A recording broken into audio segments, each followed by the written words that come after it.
Hello there. Hello there. And welcome to Corellian Chinwag, part of What If Qui-Gon Didn't Die. My name's Jamie. And my name's Shaun. And this is our little peek behind the curtain, our little weekly catch-up.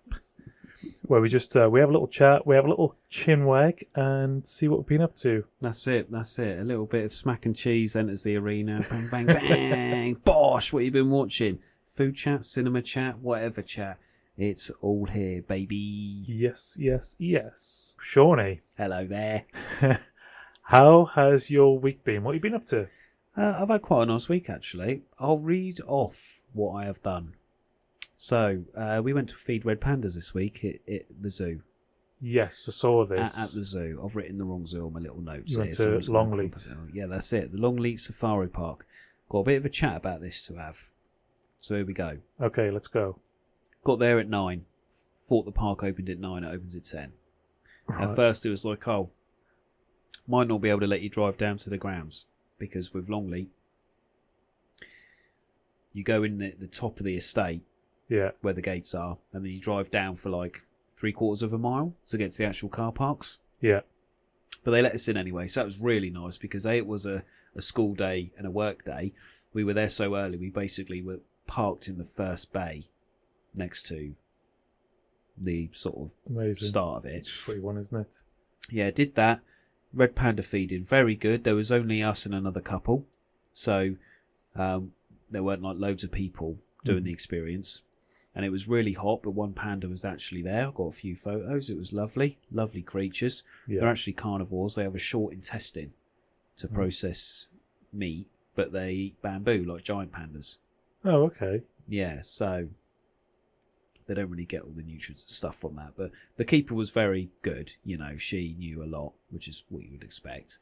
Any questions I asked, she had an answer for, which was lovely. Nice. And then, so that all aside, because that's all nice. Everybody knows, you know, you give a red panda a little bit of, you know, sweet potato, and it's all cute, munching it. Nom, nom, nom, nom. And then I asked the question, and it was this, because she's on about Longleat is obviously an estate. Yeah. It's only a small zoo. There's actually not many animals there, bar the safari. Mm-hmm. The actual zoo itself is tiny. They've taken a few things away. Okay. Yeah, like the actual park bit is tiny. Yeah, I've never actually been. Oh, went yeah. Oh, No. It's quite small. Yeah. Like there's a central bit, and you can walk off and do a couple of bits, but the main thing is the safari. Yeah. So they employ somebody and pay somebody. I mean, I hope the keeper who was with me who told me this don't get in any trouble. They go off to, say for the red pandas, they go off to a bamboo grower to pick the bamboo they want, and then they bring it back and give it to the keepers to feed the animals. Yeah. And of course, most of the time it's already dead and it's worthless, and Longleat are spending money out the door to employ somebody to do this. And then I was like, do they do it for all the animals? Yes, they do. How many acres have you got? God knows how much. Like the acreage of Longleat is one of the biggest in that sort of south area. Oh, okay. Like their estate is massive. Yeah. Okay. I'll get to my point in a minute. And the gardening team like to keep everything nice, of course. Of course. So they don't grow anything. Really. They have a couple of gardens, but they don't grow anything in their acres and acres and acres of land. And when stuff is sort of in the way, they just chop it down and throw it away, even if the animals can eat it or use it for enrichment, which is the new word for animals to have a bit of playtime. And you like that? Yeah. They're told to throw it away, and if the keepers go and ask for it, the gardeners are like, well, no, we're burning it. We've been told to burn it, regardless if you want it or not. Right? Wasting money. And then I obviously said, right, so you've got all these fields. Surely the estate managers would rather grow bamboo in one of their fields than pay somebody to go and buy it grown from a grower, a farmer, essentially. Yeah. And they said no. The keeper was like, I've asked so many times. There's a little field behind the zoo. We could grow grass in one field to make hay for all the animals that actually eat and use hay. No, they'd rather buy it all in. She said they have millions and millions, as all estates are made of money, aren't they? And but they go in such a roundabout way to Yeah. bring all the food in and stuff. Like, it was actually quite an in-depth conversation with this keeper. Like, I felt for her because I was sort of getting into it a bit, and the other couple was sort of a bit like, oh, the panda's walked off, we're just sort of gonna stand and listen awkwardly to this bloke and the keeper here chatting politics. But yeah, I find that absolutely nuts. It's insane, isn't it? The What a estate waste. is so big, it's to the horizon of your eyesight. Yeah. Is that still the estate? Yeah. Is that still the estate? Yeah. So why is it just green fields? Why is there no? Why aren't they growing bamboo? Why would you not use it? You could make an Eden project on the other side of the estate. Nobody would see it, and you could grow all the food for all the animals, and nobody would know. And you would save money, make money, all sorts. It is crazy to me how something like that can then keep going. Because I know they have long-standing stuff with these growers, but if you owned that estate, as the owner, because obviously the son of Lord Bath owns it, surely you would be like, right, why don't we try and make a better place for our animals? Yeah. But then you're a bit like, so they don't care about the animals that much? No, they don't. They care more about looking nice and doing this and doing this. And you think, oh my God, the world is crazy. It's nuts, isn't it? All of these things. That politics aside, drove through the safari. Love that. Seeing the monkeys. They've all got little babies at the moment. Oh, nice. And they climb on the car, and my car didn't get destroyed. I was kind of hoping it would be. I'd be like, that, give me something to buy a new one for. But no, that was all good. Saw the sea lions. They had little babies. You know, went into the bird thing, and I had 3 birds. You buy the little cup, don't you, of nectar for £1 or £1.50 a cup. Rip off. It's like literally the tiniest drop. I could sneeze more stuff than they put into that bloody pot. But yeah, it's me and Katie are there walking right through the thing. 2 land on my hand. You don't even feel them. No. Like that, you just feel these 2 little claws, but it's not even hurting you. It's just like, oh, someone's touching me. Oh, 2 birds are there. One's on my shoulder, and he's like got his face in my beard. Just, I don't know if he's looking for bugs or whatever. It's a thatch now, isn't it? Yeah, So. yeah, thatched roof, and I tell you what, it's mad for £1.50 for a pot of nectar compared to the price I spent for the red panda. Now the red panda was lovely, and it was a gift for Katie. Yeah. Like an amazing experience. Loved it. But for £1.50, you get 3 birds, and they're literally magical, bright colours, and they're so soft and they're so gentle, and you can walk around. I was walking around with it, and then when I got to a little shelf, I just sort of moved my hand there. He looked over and just sort of hopped off. And they actually touch you, but you're not allowed to touch the red panda. No. So you're like that. I could have literally just brought 100 of these pots and just stood in there. You just And walk just had around. these birds sort of landing on me, doing whatever, yeah. But lovely day, that. And the weather was spot on as well. Which is good. Yeah, especially Nice for the little safari balance. to see everything. It was a bit hot. I mean, the lions and the wolves and that were asleep. Yeah. Like, obviously it was boiling, but it was still really nice to see everything. And because it was so quiet, I'm talking the safari, 2 other cars, like miles ahead of us. Really, and that So it. there was no stopping, nobody was in the way. It was like we had booked it the day for ourselves. It was great. Anyway, moving on from that. Very nice. I like that. That sounds really good. Yeah. Shame about the feed situation. Yeah, the politics side of it. Yeah. Yeah, it's a bit weird. But then you see it everywhere, don't you? Wasting money. Yeah. Went to Highcliffe yesterday. Highcliffe Beach. Love that. Took the dog. Another long drive. Those of you who listen regularly remember I said I'm trying to take the dog further away, get her used to being in the car. So she was really well behaved. Love that. Weather was a bit meh, like the one day this week where the sun hasn't been out. It's probably for the best if you got the dog though. It was cool enough that she wasn't, Yeah. roasting. So that was actually, I was cold, but I think the dog was just right. Had a little paddle in the sea. Love Highcliffe. If you've never been, go. The car park for the main beach is easy to get to. Yeah. Typical Ringo prices, but there's a cafe there. A little hut we can get a travel cup of tea to walk down the beach with, ice creams. Dogs can go all year round, Nice. and you can walk either left or right along the coast to get to Highcliffe Castle, or if you keep going, you get to Leap. Yeah. It's all the same type of coast, isn't it? Lovely that. 2 bits of TV I'm going to end on. Go on then. So I finally, Matt from work, all like that, watched The Boys new season, which has been released. Now, I really like The Boys. I've never seen it. I see good. clips of it. I've seen memes containing them. Yeah. But yeah, I've never actually watched an episode. They're quite long. They're an hour a piece. Yeah. And this is series 4 now, I think. Yeah, so it goes on quite a bit. I like it because they get away with so much, the writers, because it's Amazon Prime. Yeah. Like, some bits are you just think, how the fuck do people get away with that writing? And these people are thinking of these things. And you're like, of course. And like, there's one bit where they knock on the door and I goes, I bet in that room this and this is happening because this bloke's got a certain power. Oh, look at that. It's exactly what I said, but it's so disgusting. You're like that. Oh, go on, Amazon. Go on. What else are you going to throw at me? Really good. I love how sort of over mediaized it is, because it says it's like a superhero thing. Yeah. But it's kind of not. It's more about how a business would use them to make money, and then how it becomes a way of life. Commercializing superheroes. And like every single film or game is based off these real life superheroes and stuff. So like we have for Marvel, but just imagine if the Avengers were actually real. But like all the games, all the films, all of the meet and greets, cosplays were real still, but the people were also real. Yeah. And then you're like that. It's just like, very good. That not really for kids. It's definitely not for kids. Watch it in your own time, people. But very good.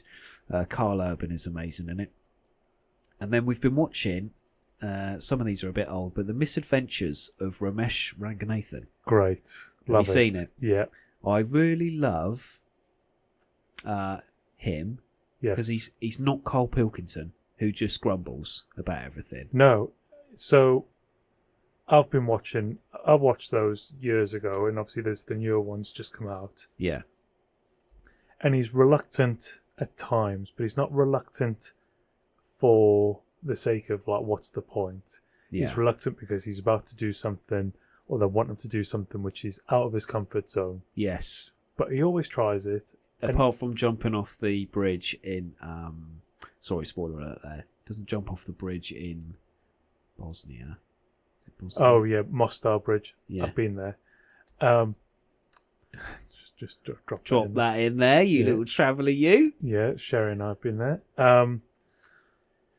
Yeah, but that's because you have to land in a spot that's about a couple of meters square. Otherwise you'll break your back. Yeah. You'd die, paralysed. That's fair enough. Yeah.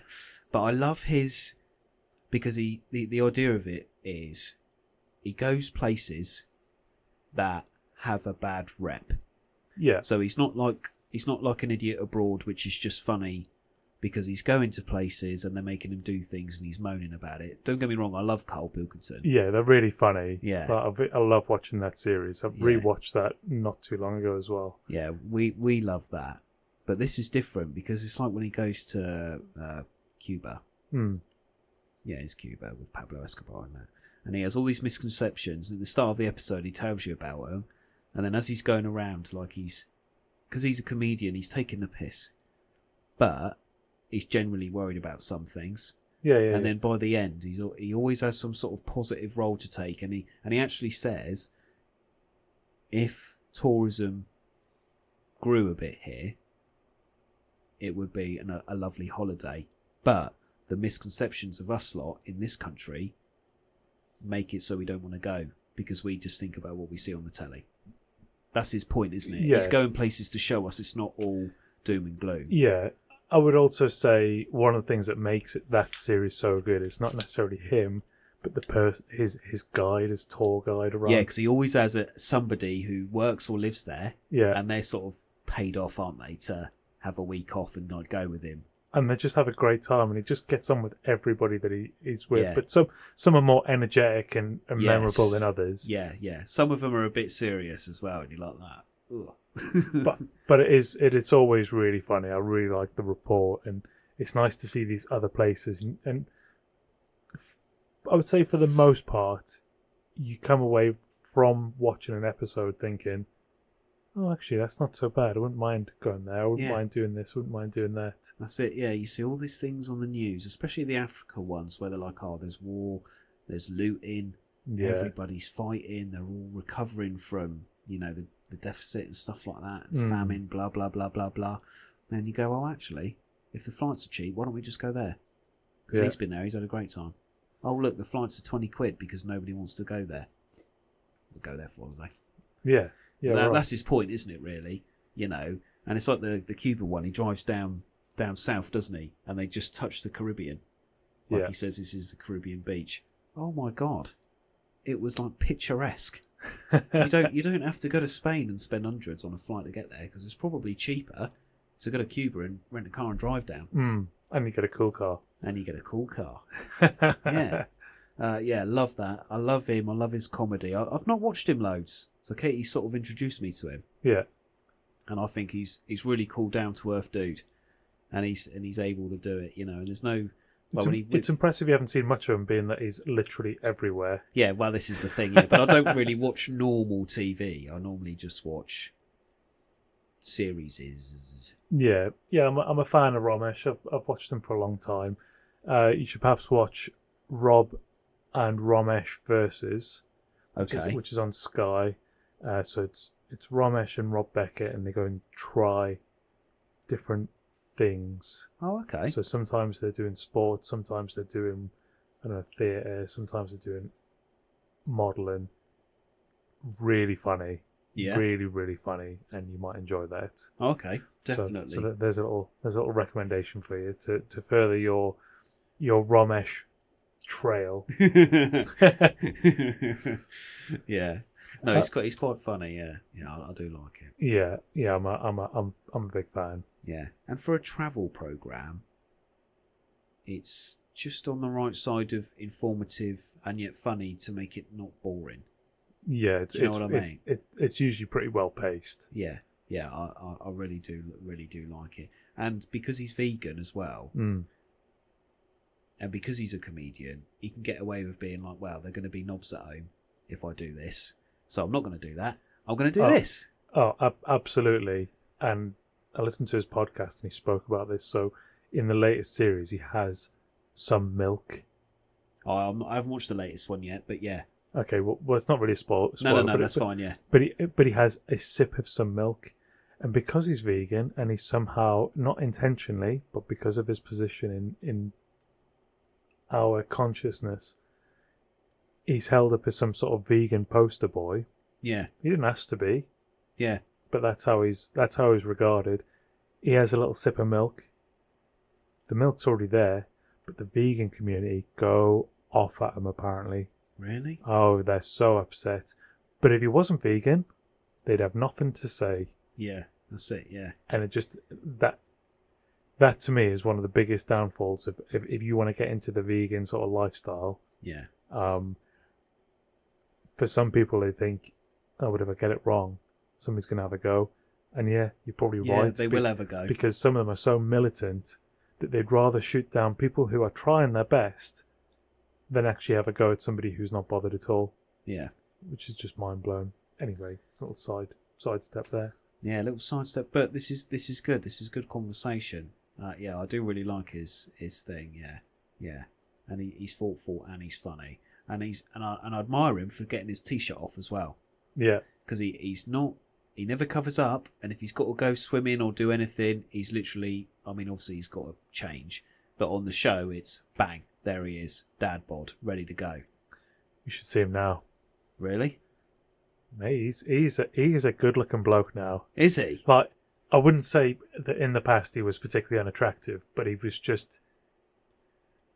has come a long way. Considering he's getting older, he's getting better looking as he goes, but he's looking after himself more and more as time's gone on as well, and it's really apparent. Oh, okay. So, okay. He threw up some clips on Instagram a little while back of his earlier stand-up stuff, and he's got a very round face. Yeah. And now he's got, like, if you see him, he's actually got features. Yeah. Yeah, he's a handsome man. Sorry, yeah. Oh, yeah. I like it a lot. Yeah. So thank you, KG, for pointing me in the right direction there. Anyway, that's all I've got to talk about. I know I sort of glossed over the Longleat thing, but that, you know, you go to an animal place. Yeah. You're going to see all the animals. It was really hot.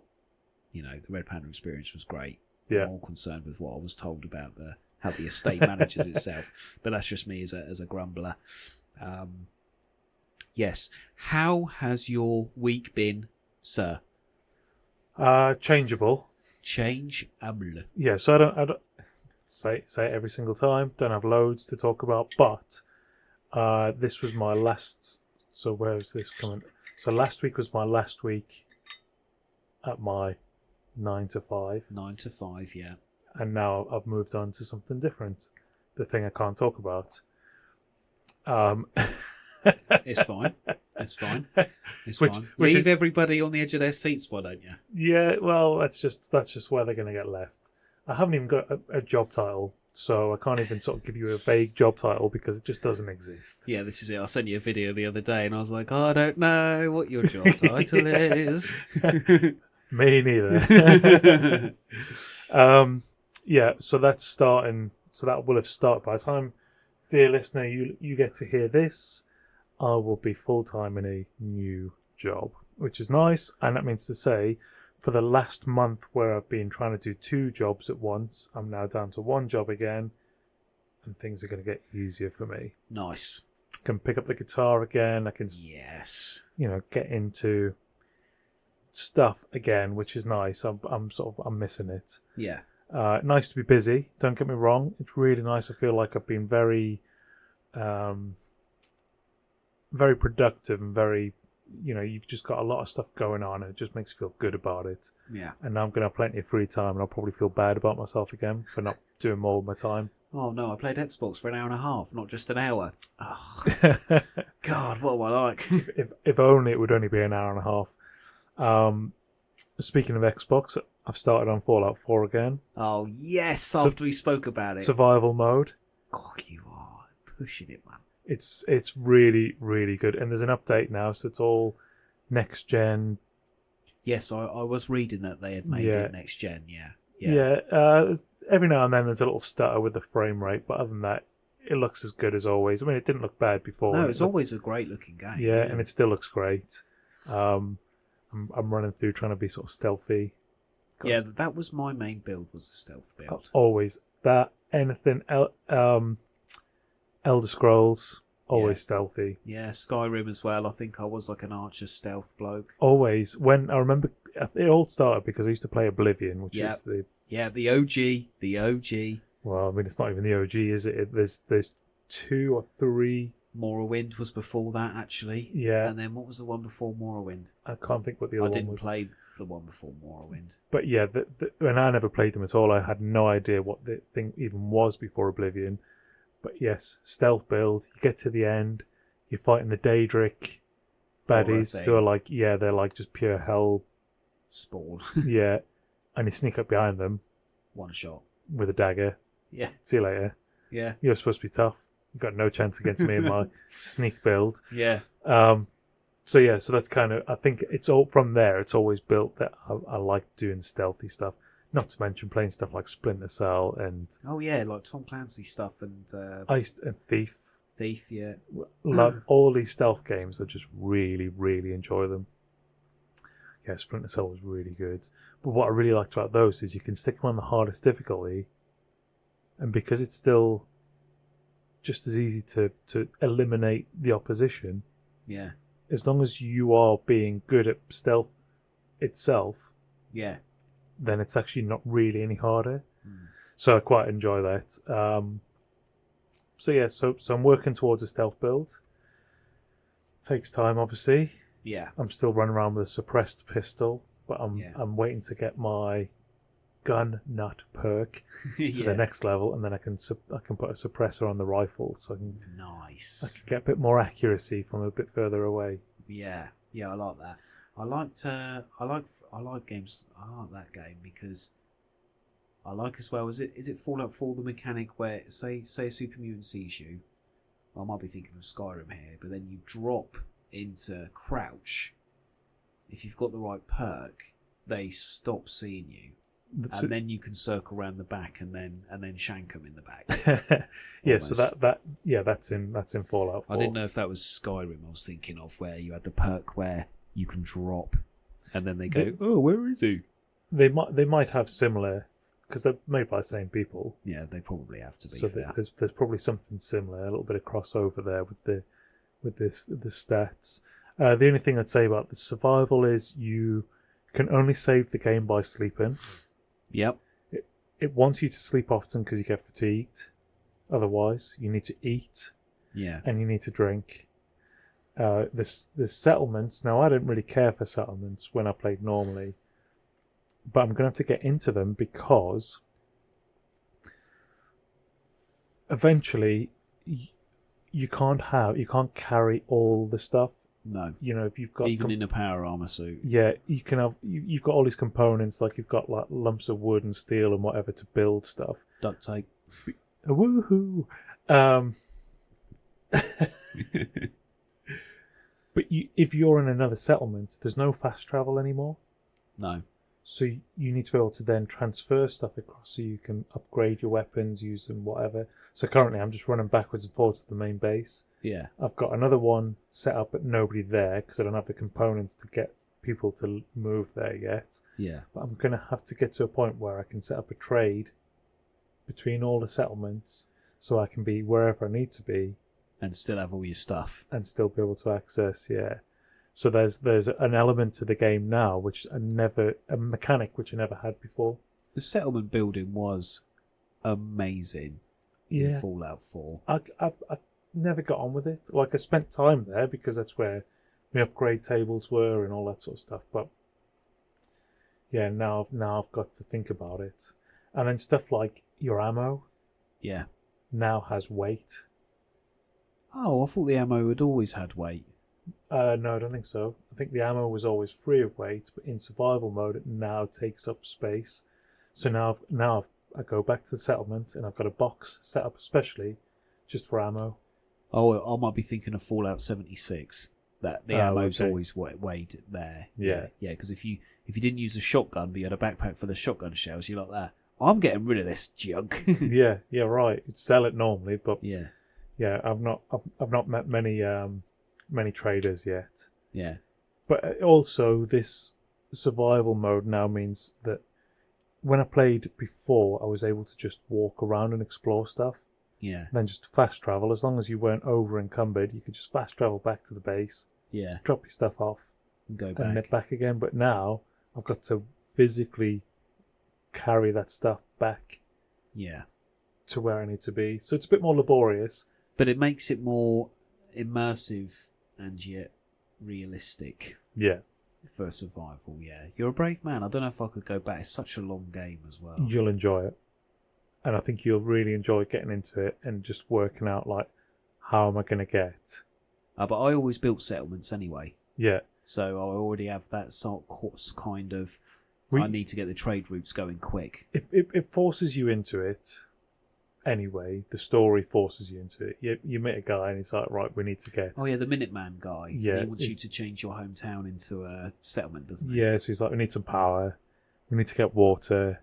We need to get some defences. We need beds. We need food. All this sort of stuff. So you learn how to do it. So then it's just taking those and just taking them somewhere else.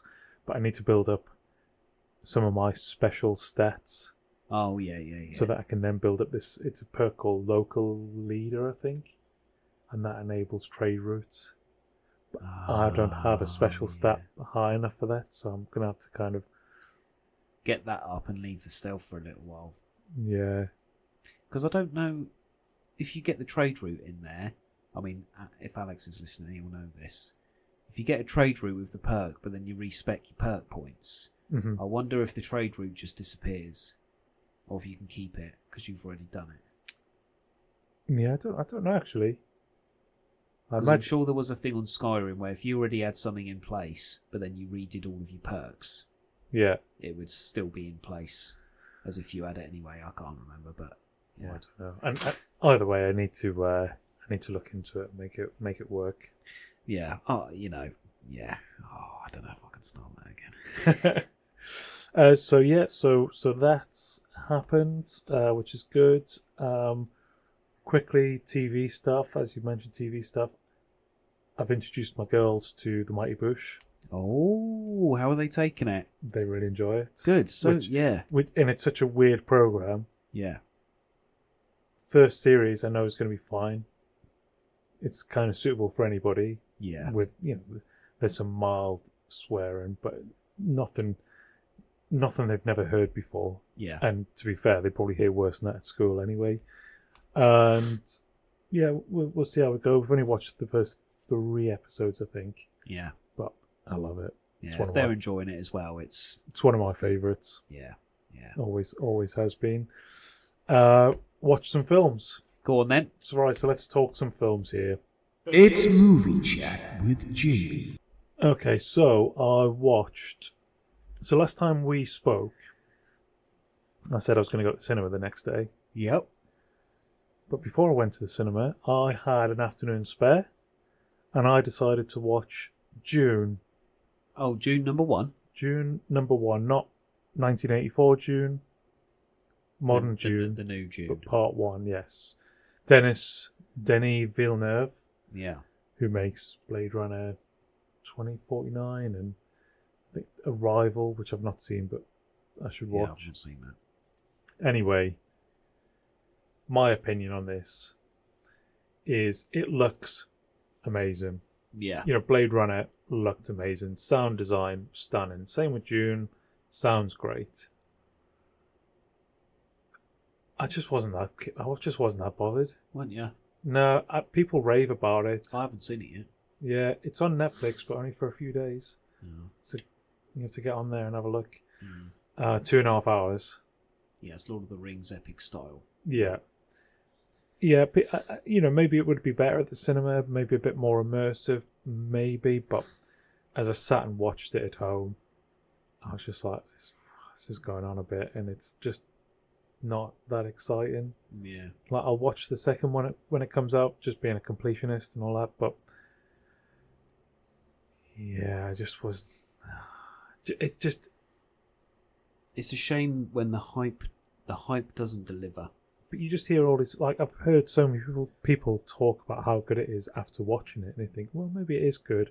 But I resisted watching it first time round because I remember the 1984 one when it was on telly once, and I remember watching it thinking, this is boring. Yeah.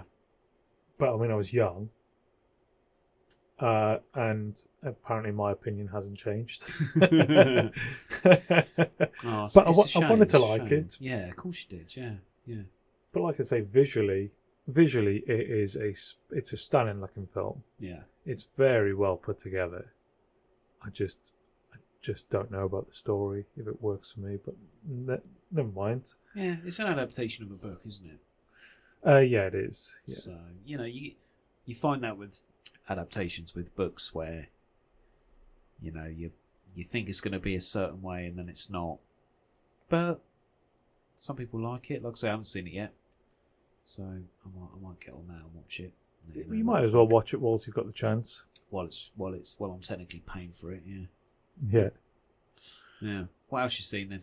So then, that evening, would have been Sunday evening, I actually went to the cinema and I watched The Bike Riders. I do want to watch that. I haven't seen it yet. Go and watch it. It's good, is it? It looks good in the trailer. Really enjoyed it. Yeah. Yeah. It was, I'd say it was a lot of fun. Yeah. Not a funny film. No. Very enjoyable. A lot of drama. People sort of reference sort of Goodfellas on bikes, that kind of thing, and I think you'll come away from it thinking they're cool guys. I just want to be a biker. Yeah. It kind of, despite the fact you don't really see them on bikes that much. Yeah, but And I didn't realise this, so before I watched it, I thought, and I don't really know much about it, I was like, The Bike Riders, what a rubbish name for a film. Yeah. What I didn't realise is it's called The Bike Riders because it's adapted from a book or a documentary called The Bike Riders. Oh, I see. So I thought that was the name of the gang. No, the gang are. Is it the Vandals? No, not the Vandals. I can't remember now. It's not the bike riders. Oh, okay, I see. But it's adapted from the bike Yeah, riders. but essentially, there's a guy who's making a documentary about a bike gang. Yeah. And yeah, really good. I really enjoyed it, and I think definitely worth a watch while it's still at cinema. Yeah. Oh, okay. Yeah, definitely. The one film I want to watch next Is Inside Out too. No. I'll wait for that to come on Disney Plus. I ain't bothered about that. Is Kinds of Kindness. Kinds of Kindness. Now,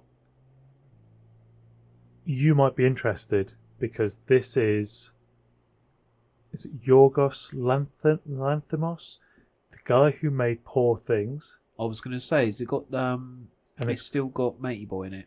It's got Green Gobbo. Emily Stone. Yeah. Well, now Emily Stone, still written as Emma Stone, but Yeah. she wants to be known as Emily now, because that's her actual name. And it just looks like it'll be A Barrel of Fun again. yeah. Because it's the same type of film. Have you seen the trailer? It's got this sort of similar elements to Yeah, it. exactly.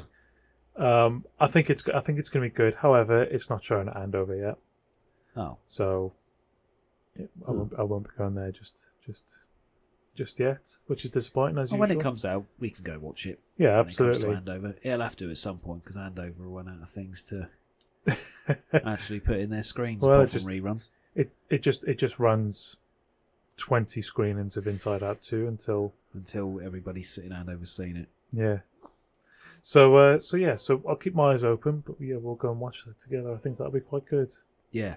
I did like Poor Things. It was a very kooky film. Yeah, So if it's a bit like that, it's bit not kooky again. it's not going to be for everybody, No, and I don't think this one's going to be for everybody. no. But yeah, I think it's it could be good. Yeah. It could be good for me. I'm sure it'll be quite good. Yeah, I did like Poor Things. That was pretty good. Yeah. I don't think I've really watched anything else. I haven't had. There's no movie chat with Sean because I haven't seen no movies. Do you know what I mean? You're the movie man. I'm the movie man. Yeah. He's the movie man. Well, for the last month, I've struggled to get to the cinema, so we've been to watch The Matrix, Yeah, that was. and I've watched The Bike Riders, Yeah. but I'm sort of down on my quota. But hopefully that'll all change again now. Yeah, now you got the new job and that, we can go cinema and start watching a couple of things and stuff like that. Yeah, I'm looking forward to. There was something I was reading, another anniversary film coming out. That was quite good. Can't remember for the life of me what it was, so there's no point me mentioning it. You can edit that out. No, I'm not gonna. I'm gonna be lazy with my editing. Yeah, we're not editing quite as much as we used to. But yes, the problem is now we're going to get into the summer season Yeah. for the films, and this is when last year I kind of switched off because most of the films that come out they're just no interest for me. Yeah. Yeah. I'm not into it. I'm not a blockbuster kind of watcher. Kind of guy. Yeah, I kind of struggle a bit. I think a lot of those films they're enjoyable and they can be fun, but they're almost just made for summer. lowest common denominator. Yeah. Everybody could watch them, everybody can enjoy them. They're made to a spec. Yeah. And sometimes you just walk away from it going, yeah, great, enjoyed it, but Not amazing. yeah, will I remember it? No, probably not. No. I haven't actually had a look at what's sort of due to come out this year, summer-wise. Yeah, let's have a look through here. There was an Indian film on a train, which I saw the trailer for, Oh, yeah. called Kill, which Yes. is a bit Jason Bourne, John Wick type. Bullet trainee type thing. Yeah, Yeah. That actually did look pretty funny. yeah. 25th anniversary of The Mummy. Oh, that's what I'm thinking. Is that what you're thinking of? That's yeah. what I'm thinking of. Yeah. I don't know that there's Despicable Me 4 is going to come out at some point in the next month. Twisters. Oh, I don't know. Not for me. See, there you go. That's the kind of thing, isn't it? Like, it's a blockbuster film in the middle of summer. Yeah. Probably enjoyable. Probably fun. A way to kill an hour and a half, couple of hours. But actually, yeah, is it all that good? The Zone of Interest sounds interesting, but I don't know what it is. Deadpool and Wolverine. Right. That will be cool, however. Right, so I've got an opinion on this. So we went to see The Matrix, and that trailer came up. Yeah. Now, Marvel stuff is not for me. I'm not keen on it. Yeah. And I watched this trailer, and the trailer admittedly looked fun. It looked like it was going to be quite good. Yeah. But my reservation with it is they put all the good stuff in the trailer. I've never seen a swearier trailer, which is kind of the draw. You know, people kind of go, "Oh yeah, let's watch Deadpool. He's edgy." Yeah. You know, oh, he's got dark sense of humor. He swears a lot. You know, he's not Iron Man. Yeah. Wolverine's kind of a badass as well. Yeah, he swears a bit. Not as much as Deadpool, perhaps, but he's up there. Yeah. Yeah. So let's stick the two of them together, and let's just see what happens, kind of thing. And it will appeal to a lot of people, and a lot of people will watch that trailer and go, "This looks amazing." Yeah. And I'll watch that trailer and I go, "This looks better than most of the other Marvel stuff." But is everything in the trailer? And I'm going to spend the rest of the time going, well, I'm waiting for the bit that I saw, which looked really funny. The thing is with Deadpool is he does put things in the trailers which aren't in the film. Yeah. He's pretty smart like that. So obviously there'll be some bits in there, but they're obviously jumped up for the trailer. And I like the Deadpool films because in the X-Men Origins Wolverine film, obviously Ryan, what's his name? What, Ryan Reynolds? That's it, Ryan Reynolds. I was going to say Ryan Wilson then. He plays the Deadpool in that film, and they sort of hashed it up a bit.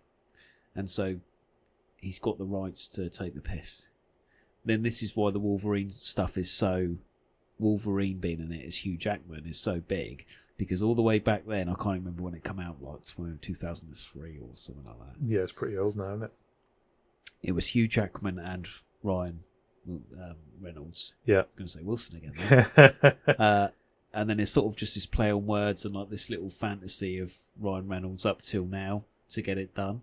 And like he's always taking the mick and stuff. So I think that film will attract a lot, because if you're a Deadpool fan, then you're like, oh, they've actually done it. All of this messing around with Hugh Jackman back in the day actually is come into fruition, and they're going to put it into a film. Some things I've seen from the trailers, they're trying to incorporate all of the mess they've made from their TV shows. Now, don't get me wrong, the Loki TV show I actually quite liked. I haven't seen Series 2 yet. It's on my to-do list. But I can guarantee that the TVA's in that, which is sort of like the timeline repair team. Yeah. So, fair enough. That's the avenue they're going down. It's not just Deadpool in his own little world on his planet messing about. Yeah. He's got to think a bit bigger to get Wolverine in there. Fine. But it does look a lot of fun. And, you know, Deadpool films are always action taking the mick almost. He knows he's taking the mick. Well, yeah, they always break the fourth wall, don't they? And he talks to people, and they talk about cocaine and drugs and all this kind of thing, and it's all a bit funny. But, yeah, I'm hoping that would be alright. But again, Marvel, after the Infinity War type era, where I went to cinema with my friend Adam, and we watched Infinity War #1, not Endgame. Or was it Endgame? No, I think it was Endgame. I will admit, we were both blown away by that. Like the CGI, it was too much CGI, but the idea behind getting everybody together and having the big battle at the end, we were quite hyped for that. And I walked away going, you know what, that was a feat to sit through. Yeah. Not everybody liked it. Appreciate that, because it was a lot, and it's a lot of CGI. Unlike Lord of the Rings, which was like 20,000 real men dressed up. But since then, it's sort of gone downhill. So I quite like Deadpool because he takes the mick out of it. Yeah. So even though he's Marvel, he takes the mick out of Marvel. Do you know what I mean? Yeah. So that's quite refreshing for viewers, but we'll wait and see, because there could be too much of a good thing. Yeah, I get the appeal with Deadpool. I think I've watched both the films. Yeah. And they're fun and whatever, but yeah, it's a bit meta, isn't it? Yeah, yeah. And that's I think that's the draw. Yeah. But yeah, it'll be interesting to see how it goes. Maybe even bored will watch it, but it won't be first day. Yeah, yeah. But I can guarantee it's going to fill up every single screen in that little cinema for at least a week. Yeah, of course it will. You find a quiet time to go. Would you like to know what else is going to be on the way? Sorry, yeah. Because I've got something else here which will be of interest here. Yeah, go on. They are going to show in Andover all the Spider-Man movies. Oh, that's finally coming to Andover. Yeah, so I think because I didn't think that was coming to Andover. Yeah, it's where is it? Oh no, maybe it's in Basingstoke. Oh, okay. I was going to say I don't think that they're bringing the Spider-Man montage. Yeah, well, okay, so in Basingstoke then. Yeah. Let's rephrase that. Yeah, they're going to show all the Spider-Man movies from start to finish, one a week. Toby to one a week. Yeah, all the way up. That'll be awesome. Won't that be cool though? The first Spider-Man in cinema again. When it was made to be watched, this is another film. The first Tobey Maguire Spider-Man, they pushed the boat out, didn't they? Really? See, I've never watched any of them. Haven't you? Never ever. They're old now, but I think they've got some classic charm to them. Yeah. Especially as a Spider-Man fan, you know. And it's just sort of like it was not Spider-Man back then wasn't how he is now. No. So for me, like the first three, and even the Andrew Garfield ones are nice. Don't get me wrong, I like the Tom Holland ones, but there's something about Sony's, because it was Sony before. Well, yeah, because I remember the PlayStation. Yeah, had the games from the films, didn't they? Even more than that, PlayStation 3, the font they used to write PlayStation was the same font they used on Spider-Man. Well, there you go. That's how linked it was to was. Sony. Yeah, there you go. See, I'm looking forward to a bit of that. But Basingstoke, I don't know if I'll pay them prices. Watch it, you know. Well, that's at the Odeon there. What else is coming up? So we've got Borderlands movie. Yeah, my dad is going to absolutely love that. Yeah, he loves Borderlands. Yeah, same. So I'm looking forward to watching that as well. Jack Black's going to be Claptrap, which Of I think is course going to he be really is. It's funny. going to be amazing. And then the last one I'm going to mention. Well, I'm going to mention two more just quickly. There's a new Alien film. Yeah. Alien Romulus. I'll watch that because I enjoy an Alien film. It'll never be as good as the original. No. There's a debate, I suppose, between Alien and Aliens. Yeah. And a lot of people prefer Aliens because it's the action movie. Yeah. Just like Terminator. The second one's action, but the first one's a horror film. Yeah. And that original Alien is so good. Yeah. Yeah. I love it. And then the last one is Beetlejuice. Oh yeah, the new Beetlejuice is coming out. Yeah. So looking forward to that, but that is some way ahead yet. So yeah, there's a bit more movie chat for you. Right, well, that being said, unless you've got anything else to add. No, I am all good, sir. It has been lovely. Pleasure talking to you, as always. As always, sir. Thank you. Look after yourself. Be good. And stay out of the sand.